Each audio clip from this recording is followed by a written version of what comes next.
નમસ્કાર, ન્યૂઝમાં આપ સૌનું સ્વાગત છે। બગસરા શહેરમાં લોક ભારતી સેવા સમાજ ટ્રસ્ટ દ્વારા ચાલતી કુમાર છાત્રાલય ખાતે મુંબઈથી આવેલ 8 કોલેજના વિદ્યાર્થીઓ દ્વારા જ્ઞાન સાથે ગમ્મત મળે તેવા હેતુ અન્વયે મુલાકાત લઈ અવનવી સાંસ્કૃતિક પ્રવૃત્તિ વિશે માર્ગદર્શન આપ્યું।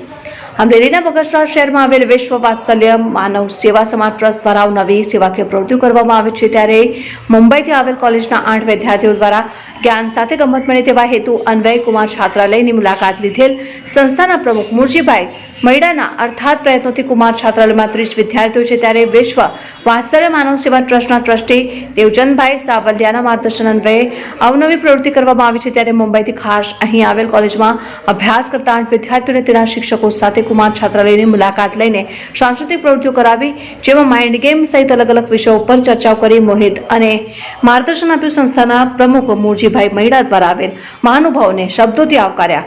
વિશ્વ વાત્સલ્ય માનવ સેવા ટ્રસ્ટના trustee Devchandbhai Savaliya, senior citizen ટ્રસ્ટના રામભાઈ અમરેલિયા, નંદલાલભાઈ બામટા, મહેન્દ્રભાઈ પાથર સહિત આગેવાનો દ્વારા સંસ્થાની મુલાકાત લઈ પ્રભાવિત થયા। કુમાર છાત્રાલયમાં વિદ્યાર્થીઓને ગૃહપતિ રોહિતભાઈ સરવૈયાએ મુંબઈના શિક્ષકો અને વિદ્યાર્થીઓ પાસેથી વિવિધ જાણકારી મેળવી હોવાનું મુરજીભાઈ મૈડાએ જણાવેલ। રિપોર્ટર અશોક મણવર, સૌરાષ્ટ્ર ધારા ન્યૂઝ, અમરેલી।